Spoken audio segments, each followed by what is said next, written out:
anak-anak. Ya, apa kabar hari ini? Wah, baik semua ya. Nah, karena baik semua, sebelum kita belajar, kita berdoa dulu ya. Berdoa menurut kepercayaan masing-masing. Berdoa, mulai. Berdoa, selesai.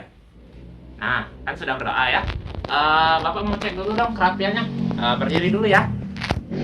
Ya, barisan sini sudah bagus ya, rapi semua. Baju sudah masuk ke dalam.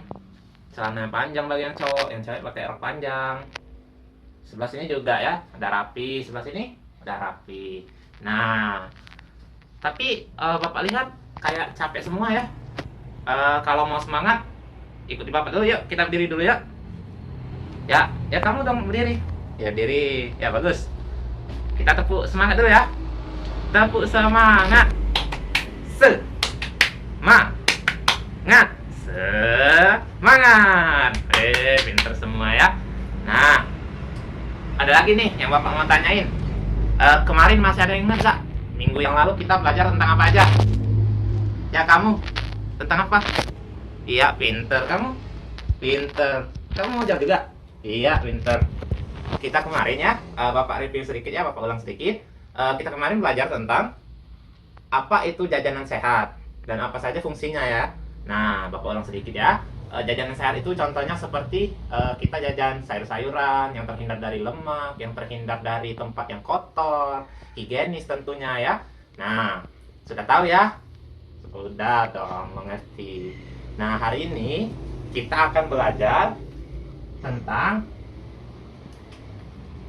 dongeng. Nah, coba ditonton dongeng ya. Di sini Bapak ingin bertanya, tiap malam dibacain dongeng nggak sama ibunya sebelum tidur? Kamu? Oh, dibacain. Kalau kamu? Iya, pinter. Bapak mau tanya, kira-kira dongeng apa aja yang sering diceritain oleh Mama? Oh, tentang kancil dan buaya ya? Kalau kamu? Kamu tentang kancil dan buaya juga? Wah, kok bisa sama ya? Ya pinter ya, tepuk dulu dong. Nah, jadi sebelumnya kita hari ini akan belajar tentang dongeng ya. Nah, ini Bapak ada materi ya. Tolong disimak dengan baik. Kan Bapak buka ya materinya, tunggu sebentar. Tunggu ya anak-anak. Kan Bapak buka.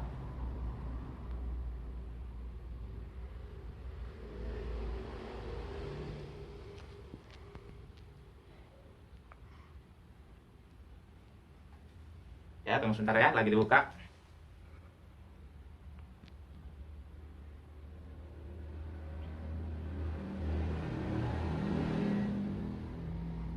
Nah, ini udah kebuka. Nah, sebelumnya Pak beri pengertian dulu ya, dongeng itu apa? Dongeng merupakan bentuk sastra lama yang bercerita tentang suatu kejadian yang luar biasa, yang penuh hayalan atau fiksi. Fiksi itu Bapak jelasin ya. Fiksi itu sesuatu yang tidak nyata atau hanya karangan atau buatan atau hayalan manusia belaka. Nah, kita yang dianggap oleh masyarakat suatu hal yang tidak benar-benar terjadi. Nah, itu fiksi tadi ya. Macam-macam dongeng itu ada banyak anak-anak. Yang salah satunya itu fabel. Fabel adalah cerita tentang kehidupan binatang, namun dunianya sama dengan dunia manusia. Di dalam fabel, binatang-binatang yang menjadi tokoh digambarkan memiliki perilaku seperti manusia. Jadi, hewan-hewan itu bisa berbicara, berpikir, sekolah, bekerja, dan melakukan aktivitas lain seperti manusia. Bahkan, di dalam fabel juga ada konflik antara hewan yang menjadi tokoh utama dengan hewan yang lain yang ada di dalam cerita. Nah, itu fabel ya tadi anak-anak. Contoh-contohnya itu seperti cerita tentang kura-kura dan kelinci, kancil dan buaya, dan lain-lain. Contohnya ya kayak kamu tadi tentang kancil dan buaya tadi ya, seperti ini ya. Nah, yang kedua yaitu dongeng legenda. Legenda adalah cerita yang mengisahkan tentang asal-usul terbentuknya suatu tempat, seperti asal-usul terjadinya Gunung Tangkuban Perahu. Cerita seperti ini biasanya berasal dari rakyat zaman dahulu. Nah, selanjutnya yaitu ada mite. Mite merupakan cerita yang berasal dari rakyat di sebuah daerah. Biasanya mite menceritakan tentang tokoh gaib seperti dewa, peri, atau bahkan hantu. Takut nggak sama hantu? Nah, salah satu contoh dari mite adalah cerita tentang Nyai Roro Kidul dari Yogyakarta. Nah, selanjutnya yaitu ada sage. Sage adalah kisah yang menceritakan kehebatan atau kepahlawanan seseorang. Misalnya kisah Jaka Tingkir tuh yang sering-sering di TV ya. Selanjutnya ada parabel. Parabel adalah cerita yang mengandung nilai-nilai pendidikan. Di antaranya itu baik pendidikan agama, moral, atau pendidikan lainnya. Nah, nilai-nilai pendidikan yang ada di dalam parabel biasanya disampaikan secara tersirat. Contohnya dari cerita parabel ini adalah Malin Kundang dari Sumatera ya. Udah tahu semua ya. Oke, sebelumnya Bapak ingin bertanya, apakah di sini masih ada yang kurang jelas tentang materi yang Bapak kasih tadi? Udah cukup jelas ya. Kalau ingin bertanya tentang materi yang belum dimengerti, boleh ditanyakan kepada Bapak. Akan Bapak jawab sebisa Bapak. Nggak ada? Wah, pintar semua ya. Nah, di sini sebelum lanjut ya, Bapak ingin membagi kalian menjadi dua kelompok ya. Ini kelompok 1 ya, dan ini kelompok 2. Nah, sudah Bapak bagi kelompoknya. Nanti akan Bapak bagi satu kelompok itu satu dongeng. Nanti kalian bacakan ke depan bersama-sama Bapak ya. Kita baca. Setelah itu kelompok 2 juga ya, baca sama-sama dengan Bapak ya. Kita bagi-bagi ya, bagi-bagi dongeng ini menjadi 2 dongeng ya. Sudah Bapak bagi. Nah, nanti boleh setelah kalian menyampaikan dongeng tersebut, kalian sampaikan maknanya ya. Nanti Bapak bantu kok pastinya. Dan yang kelompok 2 juga seperti itu ya. Baiklah, boleh salah satu kelompok ingin maju? Oh ya, Bapak tadi lupa membagikan dongengnya ya. Ntar Bapak bagikan dulu ya. Ntar ya. Dalam sini dongengnya. Bapak bagi ya. Nah, Bapak bagi. Baiklah. Yang kelompok 1 duluan ya. Itu berjudul tentang cerita monyet dan kelinci. Kita baca bareng-bareng ya. Cerita dongeng pendek untuk anak yang lucu ini menceritakan 2 sahabat yaitu monyet dan kelinci yang berlomba untuk menghilangkan kebiasaan buruk mereka. Terlihat kelakuan yang sangat lucu dari mereka saat mereka berusaha untuk tidak melakukan kebiasaan buruknya. Simak saja yuk cerita kita ini. Awal cerita, pada suatu hari terlihat di pinggir sungai ada seekor monyet dan seekor kelinci. Biasanya si kelinci suka mendengar cerita-cerita dari si monyet. Sebenarnya kelinci suka akan cerita-cerita si monyet. Akan tetapi si kelinci sedikit risih dan terganggu dengan cara kebiasaan buruk si monyet yang suka menggaruk-garuk hampir semua bagian tubuh yang ia garuk. Dan begitu pun sebaliknya, si monyet pun suka apabila mengobrol dengan si kelinci. Akan tetapi si monyet pun merasa terganggu dengan kebiasaan buruk si kelinci yang suka mengendus-endus dan suka menggerakkan kupingnya ke sisi kanan dan ke sisi kiri. Nah, dan pada akhirnya si monyet pun memberanikan diri berkata dengan maksud menegur kepada si kelinci. Hei kau kelinci, apakah kau bisa menghentikan kebiasaan burukmu itu? Tegur si monyet kepada si kelinci. Menghentikan apa monyet? Si kelinci bertanya kembali. Berhenti mengendus-endus, berhenti menggerak-gerakkan hidung, dan berhenti menggerak-gerakkan telingamu yang panjang itu, kelinci. Berapa buruknya kebiasaan kau, kelinci? Jawab si monyet. Hei kau monyet, kau hanya bisa menilai kebiasaan burukku saja. Bagaimana dengan kebiasaan burukmu? Di setiap kita lagi asik ngobrol, kau selalu saja menggaruk-garuk. Sungguh sangat buruk kebiasaanmu itu monyet. Tegur si kelinci membalas si monyet. Kelinci, aku tidak bisa menghentikannya, kata si monyet. Monyet itu tidak selalu harus mengendus. Oke? Monyet, aku tidak selalu harus mengendus, maaf, itu maksudnya kelinci tadi. Menggerakkan telinga akan hidungku, kata si kelinci, membalas perkataan yang dilontarkan si monyet kepadanya tadi. Akhirnya mereka pun saling membalas pembicaraan itu. Dan si monyet pun karena tidak terima ditegur seperti itu oleh si kelinci, akhirnya si monyet pun menantang kelinci untuk bertanding. Si monyet meminta si kelinci mulai saat ini dia tidak boleh lagi mengendus-endus dan menggerak-gerakkan hidung dan telinganya lagi. Sedangkan si monyet pun sama, ia tidak akan lagi menggaruk-garuk lagi ya. Nah, singkat cerita, keesokan harinya mereka berdua pun bertemu kembali di pinggir sungai di tempat biasanya mereka berdua bertemu. Mereka berdua sedang menjalankan misi tantangan yang susah. Si monyet jangan menggaruk-garuk lagi, begitupun si kelinci tidak boleh mengendus-endus atau menggerak-gerakkan hidung dan telinganya. Akhirnya, sesuai dengan hasil keputusan janji mereka berdua, kelinci dan monyet pun hanya duduk terdiam saja. Si monyet tetap diam, tapi dia diam sedang menahan ingin menggaruk, merasakan kulitnya yang sangat gatal. Ia ingin menggaruk dagunya dan lengan kiri dan kanannya pun sangat terasa gatal. Akan tetapi si monyet tetap mencoba bertahan. Ia bertahan dan tetap terdiam. Begitupun halnya, si kelinci pun sedang berusaha menahan kebiasaan buruknya itu. Sebenarnya ingin sekali mengendus-ngendus hidungnya, ingin sekali menggerak-gerakkan kupingnya, tapi ia tetap terlihat duduk diam. Monyet, aku punya ide. Kita duduk diam di sini sudah sangat lama dan aku pun sudah mulai bosan. Bagaimana kalau kita mengobrol dan bercerita untuk menghabiskan waktu, kan? Itu ide yang sangat bagus, kelinci. Silakan. Kau kelinci bercerita terlebih dahulu, kata si monyet. Si kelinci pun mulai bercerita. Monyet, saat kemarin aku datang ke sini untuk menemuimu, aku mencium seperti ada singa di balik perumputan. Oleh karena itu aku pun mengendus-ngendus udara. Tetapi singa itu tidak ada di sana. Tapi aku belum yakin di balik rumput itu tidak ada singa.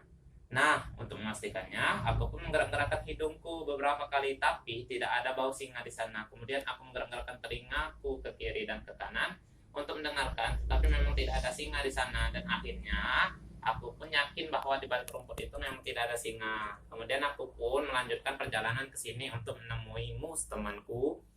Si monyet pun mendengarkan cerita si kelinci itu yang bercerita sambil menggerakkan hidung dan telinganya. Kemudian si monyet pun bercerita, temanku, kemarin pun sama saat aku akan menemuimu. Di sini di tengah jalan aku berpapasan dengan beberapa anak. Mereka jahil sekali kepadaku, kelinci. Pertama, salah satu di antara mereka menempelkan kelapa dan mengenai kepalaku tepat di sini. Dan si anak satunya melemparkan batok kelapa dan tepat sekali mengenai daguku di sini, kelinci. Dan dua anak perempuan itu. Kesan moral dari dongeng ini, setiap orang itu memiliki kelebihan dan kekurangan. Dan kita sebagai makhluk sosial harus dapat menerima kekurangan. Baiklah, lanjut ke cerita yang kelompok 2 ya. Kelompok 2 ini tentang asal-usul nama tokek. Nah, pada zaman dahulu, di tepi sungai, hutan jati, di sebuah gubuk hidup seorang kakek yang sudah amat tua dengan satu muridnya. Kakek tua itu bernama Empu Kirli dan satu-satunya murid si kakek itu bernama Toka. Umur si Toka sekitar 15 tahun. Toka pun begitu sangat patuh sekali akan petuah maupun petunjuk dari gurunya Empu Kirli yang sudah mengasuh Toka sejak ia masih kecil. Sebenarnya gurunya itu mempunyai sifat yang kikir, pemarah dan sangat pemalas, dan gurunya pun si Empu Kirli merupakan sosok yang hanya mementingkan dirinya saja sendiri.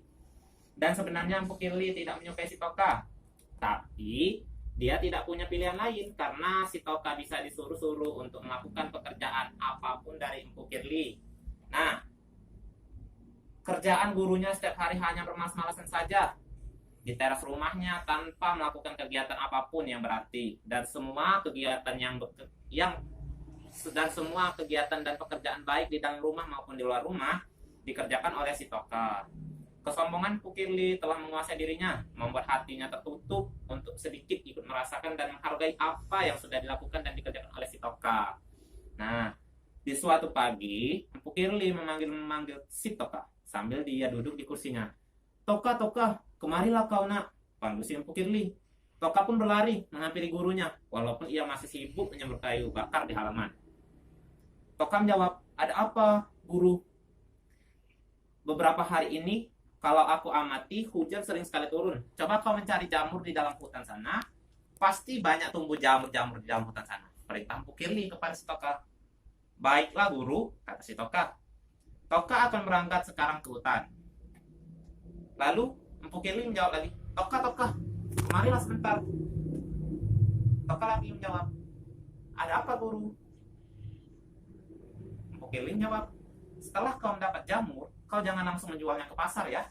Kau bawa kepadaku dahulu, biar aku yang memilih mana jamur beracun dan yang tidak beracun. Kau paham, Toka? Toka menjawab, baik guru. Si Toka pun segera berangkat pergi ke dalam hutan. Sebenarnya alasan Pukirli menyuruh si Toka membawa jamur kepadanya adalah agar Pukirli bisa melihat seberapa banyak jamur yang dibawa oleh si Toka, sehingga uang hasil penjualan bisa ia perkirakan terlebih dahulu. Pukirli takut kalau Toka membohonginya sewaktu menjual jamur itu ke pasar. Waktu terus berlalu dan sampai siang hari Toka telah kembali ke gubuk dan langsung menemui Pukirli tadi ya. Sampai berlari-lari kecil si Toka segera menemui gurunya. Guru, benar kata guru, Toka menemukan banyak sekali jamur di hutan guru. Ini keranjangnya. Sampai penuh keranjangnya si Toka. Cepat, segera kau cuci jamurnya ya Toka, kata Pukirli. Guru tidak makan dahulu, tanya si Toka. Tidak usah Toka, kalian saja nanti. Seusai mencari jamur di hutan, ayo kita segera berangkat, jawab Pukirli sedikit kesal. Baik guru, kata si Toka. Selama pencarian, Toka hanya diizinkan untuk mengambil jamur-jamur yang kecil saja, sedangkan yang besar dimasukkan ke keranjang di bawah si guru tadi. Si Toka tidak mengeluh meski perutnya perih menahan lapar yang kian menyerang. Tak terasa waktu terus berjalan, hari menjelang senja dan malam. Pukirli tidak peduli meskipun sudah malam. Ia terus asik memungut jamur-jamur yang bertebaran di hadapannya. Saking asiknya, hari pun terasa telah berganti malam. Pukirli pun tak menyadari bahwa Toka sudah meninggalkannya. Pukirli kebingungan mencari muridnya. Toka, Toka, di mana kau, Toka? Dasar kau anak tak tahu diuntung, Toka. Empu Kirli terus berteriak-teriak memanggil Toka. Karena suasana gelap, Empu Kirli tidak menyadari bahwa langkahnya semakin masuk ke dalam hutan. Dalam keputusasaannya, Empu Kirli akhirnya menemukan sebuah bangunan tua yang berlapiskan dinding kayu yang tebal, meski gelap. Empu Kirli mengerti bahwa bangunan itu pasti megah dan mahal. Dengan langkah kaki keseok, Empu Kirli mendekati bangunan itu dan masuk ke dalamnya. Di dalam ruangan ternyata ada lampu minyak yang menyala, namun suasana sepi sekali. Besar dan bersih juga rumah ini, andaikan aku yang memilikinya, kata si Kirli. Belum habis keheranan Kirli, tiba-tiba brak, ada suara pintu. Tempat ia masuk tadi tertutup dengan keras sehingga membuat Kirli melompat karena kaget. Kurang ajar, kata Kirli, mengumpat dan mencoba membuka pintu kembali. Sekian lama Kirli mencoba membuka pintu itu, namun sia-sia, dia tidak bisa membuka pintunya. Pintu itu seolah-olah berubah menjadi dinding yang tidak bisa dibuka. Ia menendangnya dan berteriak-teriak memanggil muridnya, berharap ia akan datang dan menyelamatkannya. Namun sia-sia saja karena Toka tidak pernah datang. Toka, Toka, Toka, tolonglah aku, Toka. Empu Kirli terus berteriak sambil menangis. Empu Kirli mulai terkulai lemas di sudut ruangan. Matanya membengkak karena selalu banyak menangis.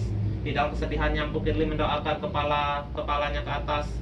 Empu Kirli melihat ada seekor cicak yang merayap perlahan dan keluar dari bangunan itu melalui celah sempit daun pintu yang tertutup. Ah, andaikan aku menjadi cicak, kata Empu Kirli, pasti aku akan bisa keluar dari tempat terkutuk ini. Gerutu Empu Kirli yang sudah putus harapan. Rupanya suara Empu Kirli tadi dikabulkan oleh Tuhan. Seketika ia berubah menjadi seekor cicak, namun berukuran besar, sehingga Empu Kirli tetap tak mampu keluar dari bangunan itu. Dalam segala keputusasaannya, ia terus berteriak memanggil namanya, Toka, Toka. Empu Kirli terus berteriak hingga suaranya berubah. Bukan Toka lagi yang terucap, tapi suara yang keluar adalah Toke, Toke, Toke. Sejak itulah muncul nama Toke untuk menyebut nama cicak dengan ukuran besar. Nah, oke, itu tadi dongeng yang dari kelompok 2 ya. Kira-kira apa tuh amanat dari cerita tersebut? Yang pertama, kita tidak boleh saling memanfaatkan. Tidak boleh ya saling memanfaatkan, dan harus saling tolong-menolong, bukannya saling memanfaatkan ya. Nah, baiklah, sudah kita simpulkan ya tiap amanat dari dongengnya. Bapak rasa cukup, Bapak simpulkan lagi ya. Kita tadi belajar tentang dongeng, dan antara dongeng itu contoh-contohnya itu seperti fabel dan apa lagi? Sage dan mite. Nah, baiklah, pintar-pintar semua ya. Sebelum kita pulang ya, Bapak ada LKS, tolong untuk dikerjakan di rumah ya. Ini Bapak bagikan. Minggu depan tolong dibawa untuk menjadi evaluasi kita semua ya. Terima kasih. Sebelum kita pulang, kita berdoa dulu ya. Berdoa menurut percayaan masing-masing. Berdoa mulai. Berdoa selesai. Sekian yang bisa Bapak sampaikan. Apabila Bapak ada salah kata, Bapak mohon maaf ya. Pada Allah Bapak mohon ampun. Wabillahi taufiq wal hidayah. Wassalamualaikum warahmatullahi wabarakatuh. Assalamualaikum.